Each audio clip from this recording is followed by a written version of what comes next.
Hola, qué gusto saludarles y darles la bienvenida a este espacio, Experiencias Educativas, en este seminario del segundo semestre del 2021. Yo soy Mireya Abarca, líder del Cuerpo Académico Procesos y Prácticas Educativas de la Universidad de Colima. Y les recuerdo que este espacio es para generar, compartir e intercambiar ideas sobre educación desde la voz y desde la mirada de especialistas, de investigadores y de profesores de distintos ámbitos y distintos espacios dentro y fuera de la Universidad de Colima. Experiencias Educativas es una colaboración del Cuerpo Académico Procesos y Prácticas Educativas de la Sociedad Mexicana de Geografía y Estadística correspondiente en Colima, del Club de Lectura La Oveja Negra de la Biblioteca de Ciencias de la Universidad de Colima y, por supuesto, del Archivo Histórico del municipio de Colima. En esta primera sesión tendremos la charla de la maestra Liz Georgette Murillo Zamora con Aprender en tiempos del COVID-19, posibilidades para el estudiantado universitario. En segundo lugar, disfrutaremos de unas piezas de danza con coreografías de Alejandra Natalie Brambila López, con intérpretes Osvaldo Sánchez, Valeria Plasencia y Cecilia Vizcaíno, y una coreografía más de Andrea Castro Saavedra, y como intérpretes Cecilia Vizcaíno y Andrea Castro. Para terminar esta interesante sesión, escucharemos la charla La investigación y los libros de texto de historia, a cargo del doctor José Manuel de la Mora Cuevas. Ojalá disfruten esta sesión tanto como nosotros. Bienvenidos, bienvenidas. Mi nombre es Liz Georgette Murillo Zamora, soy licenciada y maestra en Pedagogía por la Universidad de Colima. Tengo 17 años trabajando para la universidad, de los cuales 15 los he dedicado a participar en proyectos que vinculan la tecnología aplicada a la educación. Le agradezco a la maestra Mireya la oportunidad de estar aquí compartiendo mi experiencia y mi visión respecto a las posibilidades que trae consigo el aprender usando tecnología para el alumnado en estos tiempos de COVID-19. La pandemia nos enfrentó a la necesidad de llevar el proceso formativo fuera de las aulas. Nos apresuró a integrar la tecnología a la educación, aspecto para el que no estábamos preparados ni los docentes ni los alumnos, porque a todos nos implica la necesidad de ver con otros ojos nuestra forma de hacer docencia y nuestra forma de aprender. ¿Qué pasa cuando salimos del salón de clases y nos enfrentamos a la necesidad de formarnos en ambientes fuera del salón de clases? Y entonces tuvimos que habituarnos o estamos habituándonos a aprender viendo el monitor de nuestra computadora. Obviamente en el monitor hay un curso preparado por el profesor, hay instrucciones, hay materiales educativos, hay avisos que me indican cuándo tendré mi sesión sincrónica con mi docente, y hay una serie de información que está preparada para guiarme en mi proceso de aprendizaje. Pero aún así, como alumno, tengo la necesidad de que no voy a aprender, de que no voy a aprender lo suficiente, o de que el aprendizaje que obtendré será de segunda. Entonces tenemos esa desventaja de la desconfianza. Aunado a esto, pues los mexicanos nos caracterizamos por ser una sociedad paternalista, es decir, estamos acostumbrados a tener una figura de autoridad que nos diga qué hacer, que nos cuide, y entonces eso nos da cierta sensación de seguridad. Cuando salimos del salón de clases y tenemos que aprender prácticamente solos, entre comillas, dejamos de tener esa figura de autoridad representada por el profesor frente a nosotros. Es decir, ya no está el docente que nos está indicando en tiempo real qué hacer. Ya no está el docente al que tenemos que someter nuestras decisiones o al que estamos habituados a preguntarle si está bien o no que haga cierta cosa.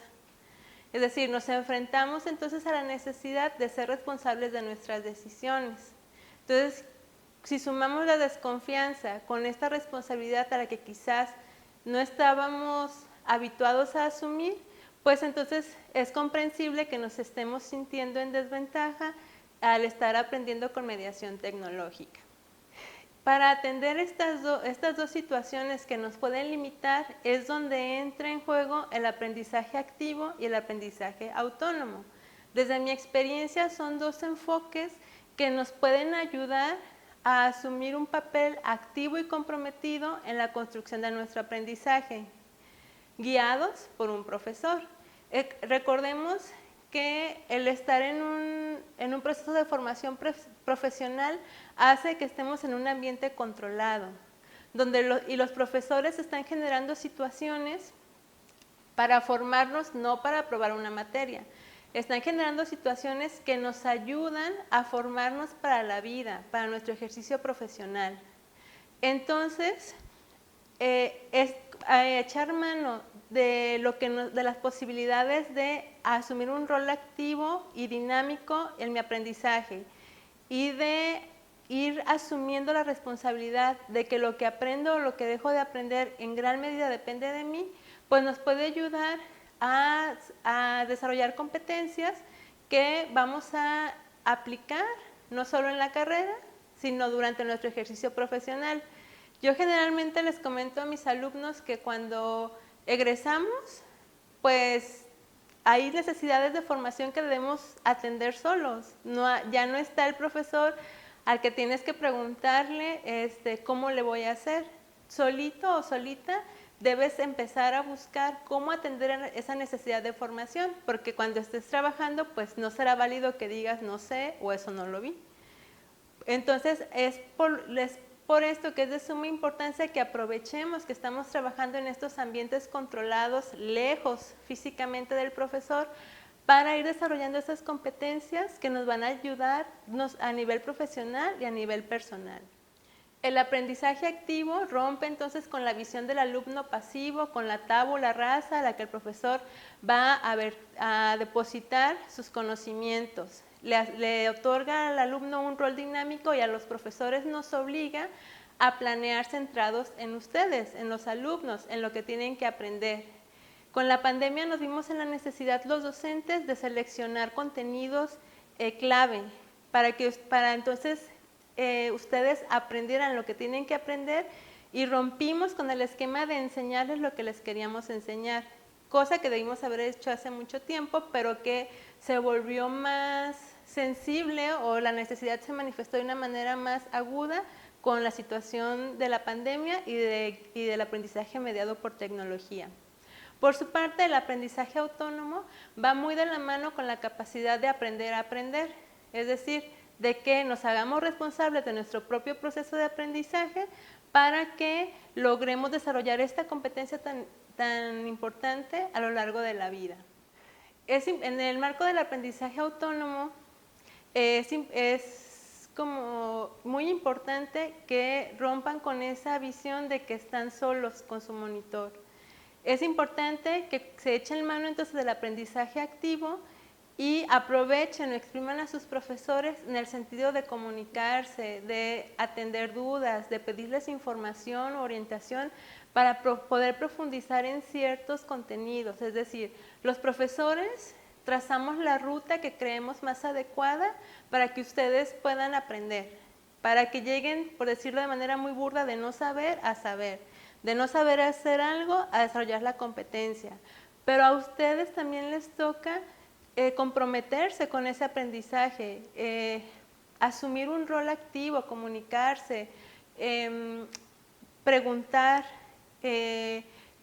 tener la iniciativa de buscar por su propia cuenta más información y compartirla con el profesor o con su grupo.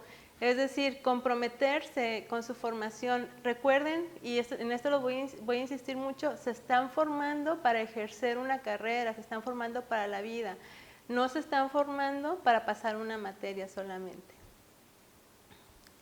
Ahora ya para empezar a cerrar esta charla, les quiero compartir algunas recomendaciones para que puedan tener experiencias más agradables en estos procesos de formación con mediación tecnológica.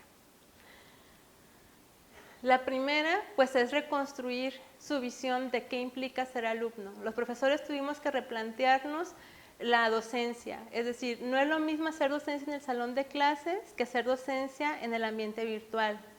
Si a los profesores nos demanda ciertas exigencias, obviamente los alumnos también no están exentos. En este proceso de cómo ser alumno con mediación tecnológica, pues no hay recetas. Recordemos que el aprendizaje es individual y se construye en gran medida a nivel personal, con prueba y error. Entonces, es importante que también asumamos un rol activo al estarnos autoobservando y podamos ir monitoreando qué nos funciona y qué no, y qué hacíamos, que tendríamos que hacer diferente para poder contribuir nosotros mismos a fortalecer esa sensación de que sí estamos aprendiendo. Otra recomendación es que gestionen su tiempo.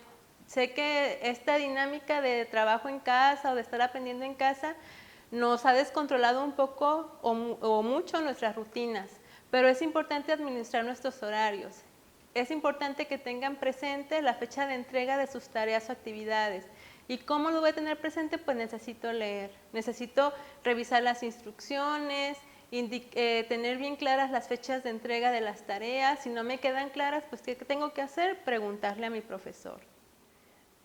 Otro aspecto, otra recomendación, pues es en lo que ya he estado insistiendo, es ser responsables de su propio proceso de aprendizaje. Es decir, recordemos que el profesor traza la ruta, pero el hecho de caminar por esa ruta y hacer las paradas o las asumidas como las revisiones de contenido, los ejercicios, pues depende de mí. También es importante que busquen su autonomía e independencia para aprender, es decir, están en un ambiente controlado, tomen riesgos, atrévanse a profundizar en la información, atrévanse a cuestionar al profesor, atrévanse a exponer sus dudas. En estos ambientes, el alumno que es pasivo, hagan de cuenta que no existe. Entonces, quieren ser alumnos que pasan desapercibidos. En el salón de clases se podían, aquí ya no. Entonces, esto hace también que el profesor asuma un rol más activo en el acompañamiento personalizado de cada estudiante. Nos demanda más tiempo en esto, entonces aprovechenlo. También es importante que se comuniquen. Es un comentario común en docentes de diferentes instituciones, no solo de la Universidad de Colima, el hecho de que los alumnos no responden mensajes, de que hay sesiones sincrónicas y están totalmente ausentes, no solo con su imagen, sino también les preguntan y están totalmente desconectados de la sesión. Entonces es una responsabilidad compartida. Así como los docentes debemos hacernos presentes sin estar físicamente, también los alumnos es importante que favorezcan esa comunicación bidireccional, que los avisos o los mensajes del profesor no se conviertan en una serie de avisos parroquiales nada más que no reciben respuesta. Entonces, si exijo que mi profesor se manifieste o se involucre más, yo también debo asumir ese papel más comprometido. Y por último, les quiero recomendar que aprovechen las retroalimentaciones que los profesores hacen de sus trabajos. La retroalimentación es una estrategia que usamos los docentes, una para guiar su proceso formativo, pero también para hacernos presentes, para que ustedes sepan que valoramos su trabajo y que a través de buscamos que desarrollen una competencia propia de la carrera que están cursando.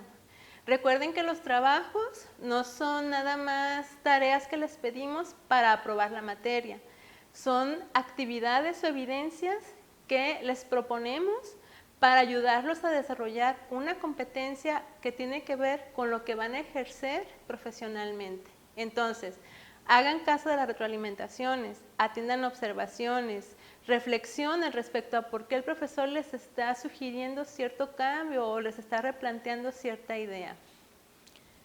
Finalmente, quiero despedirme. La pandemia nos ha enfrentado a la necesidad de ver con otros ojos el proceso formativo. Entonces, es importante que ustedes como alumnos también vean con otros ojos su proceso formativo y no solo en los ambientes virtuales, hasta en lo presencial. Recuerden que están formándose no para pasar materias con la mejor calificación posible. Están formándose para ejercer una profesión, para desarrollar competencias personales y profesionales que van a aplicar a lo largo de su vida. Entonces, es muy importante que asuman un rol activo y comprometido en su aprendizaje. Recuerden que no hay recetas de cocina, no todo nos va a funcionar a todos, por lo tanto es indispensable que construyamos nuestro propio estilo de ser alumno, pero un alumno activo y dinámico, no un alumno pasivo. De mi parte, por ahora es todo y muchas gracias por su atención.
semilla, grito, miedo. Semilla, grito, miedo. Flores, tierra, solita. Flores, tierra, solita. Tierra, semilla. Ella, ella.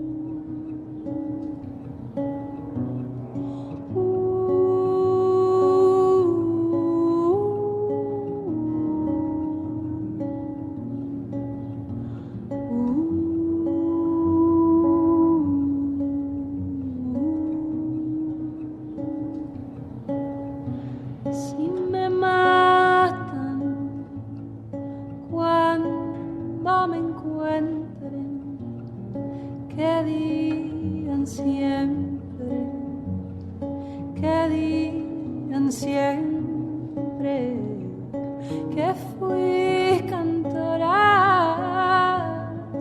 viviendo sueños, que como todas crecí con miedo y aún así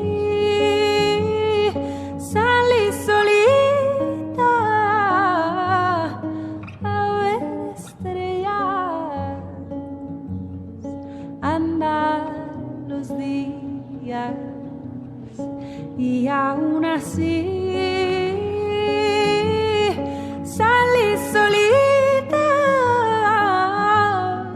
a ver estrellas, amar a la vida. Si me matan, si es que me encuentran, llénenme de flores, cúbranme de tierra, que yo seré semilla para las que vienen, que ya nadie nos calla, ya nada nos contiene, y que suenen los cantos como un manto tibio, curándonos la herida de lo que hemos perdido, y que un grito cual trueno nos arranque del duelo. Nos han quitado tanto, nos quitaron el miedo.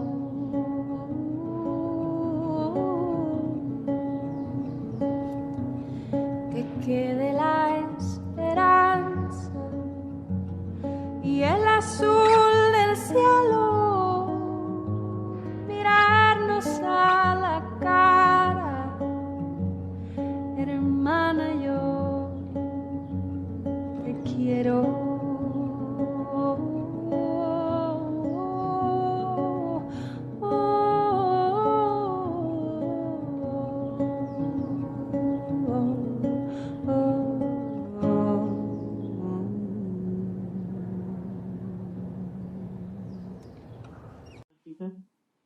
O simplemente es más fácil encontrarlas asesinadas, encontrar restos que con vida.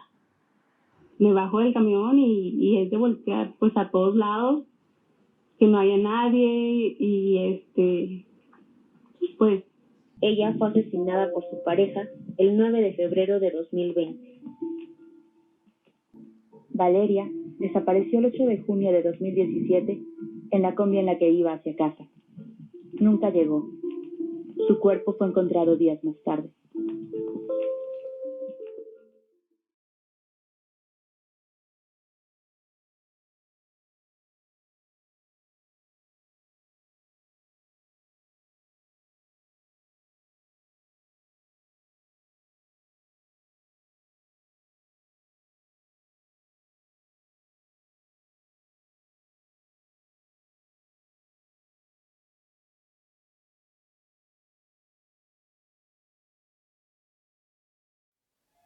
Hola, ¿cómo están?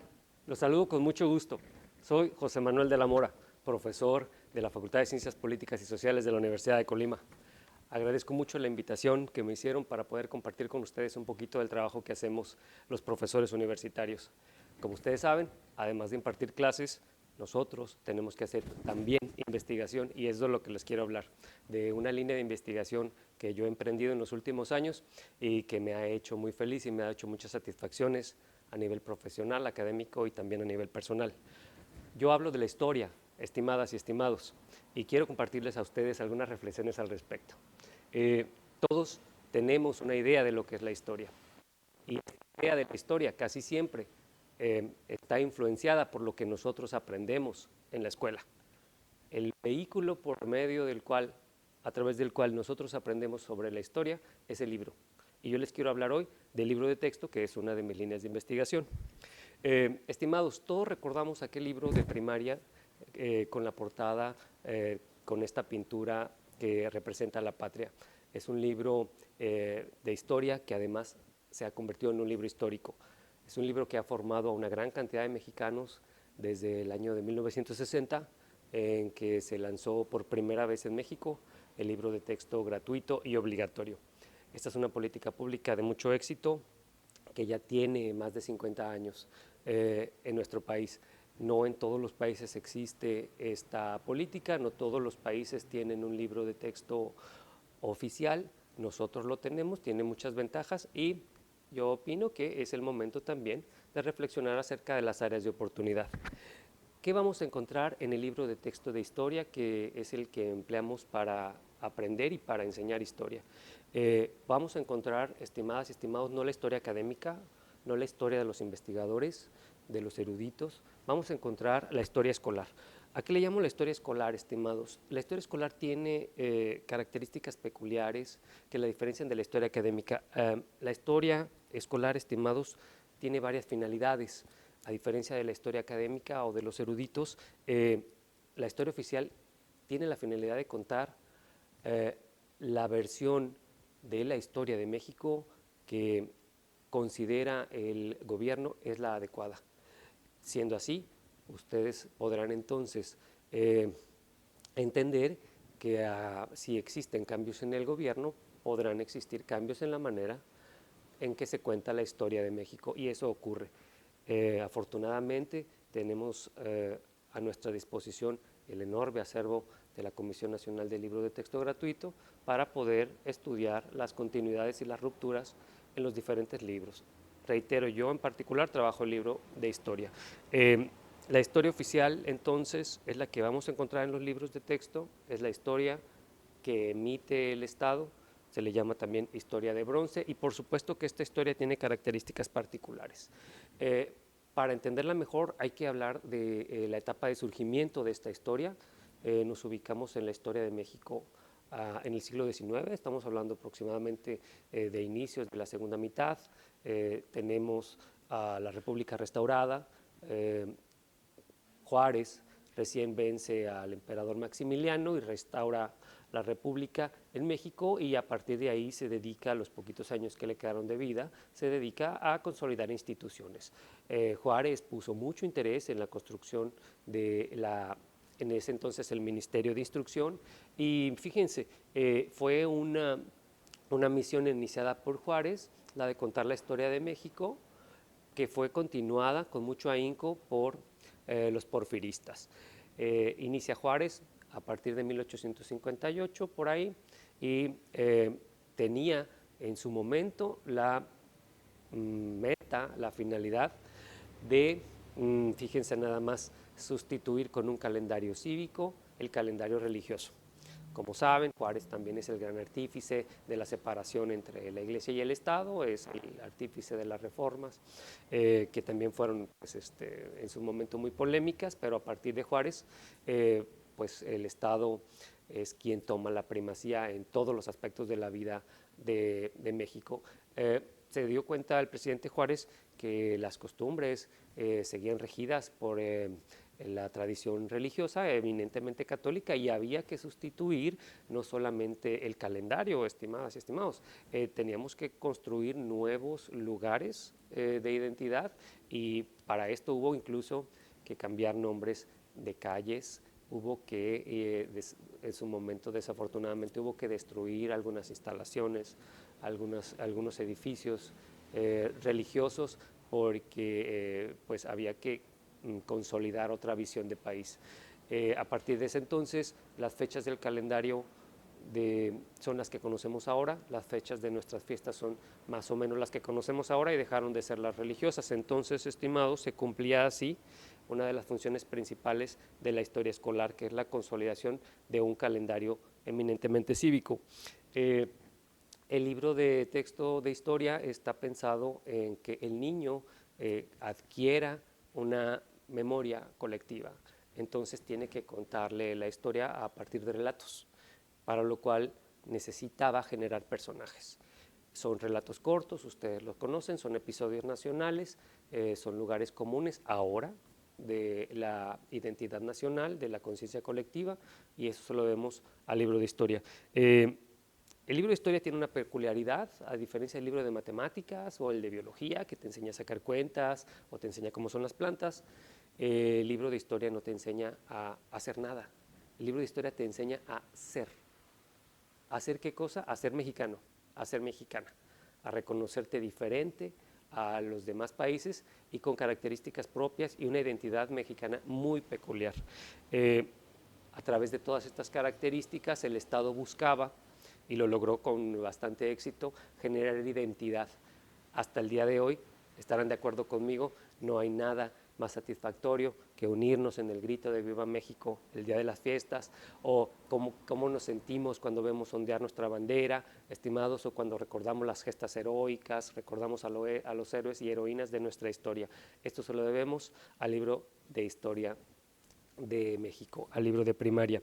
En particular, yo me dediqué a investigar a través de los personajes que aparecen en los libros de historia, a través de los conceptos que podemos encontrar y a través de los procesos.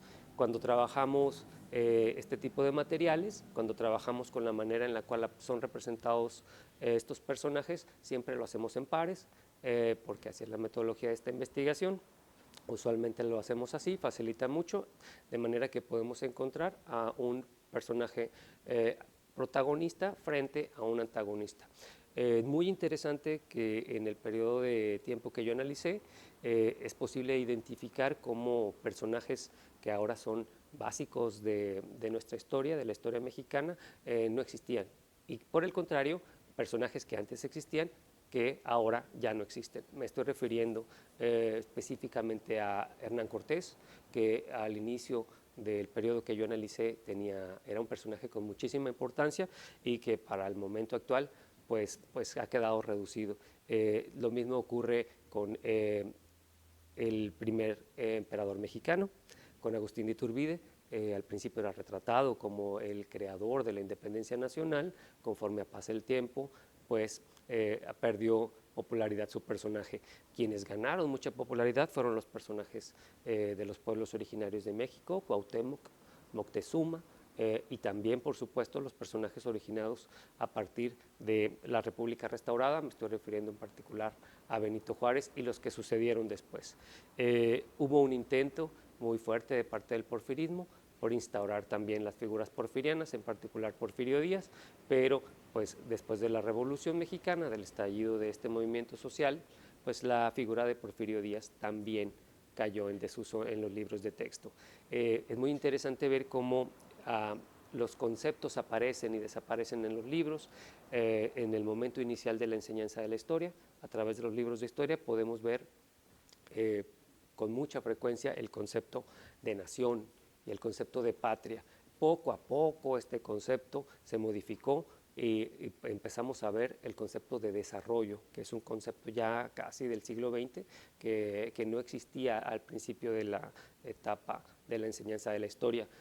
Todo esto lo podemos identificar. Los procesos estimadas también se modificaron. En su momento se le daba mucha importancia en la historia oficial a la etapa que se le llamaba de la colonia, y ahora en el momento actual, pues como ustedes podrán ver en sus propios libros, esto ya no es así.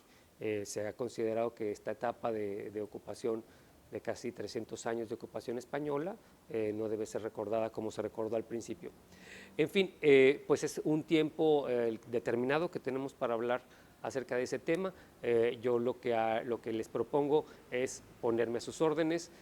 Podrán ver dónde pueden localizarme, mi correo, mis redes sociales, por si están interesados. Me gustaría mucho recibir sus comentarios y sus opiniones, y yo podría regresarles a sus correos o a sus comentarios publicaciones que he hecho al respecto y algunos artículos que he escrito. Quedo abierto también por si alguno o alguna de ustedes está interesado en esta línea de investigación. A mí me daría muchísimo gusto poder colaborar y colaborar también con esto en su formación. Les agradezco mucho por su atención y quedo atento a la espera de sus comentarios. Hasta luego.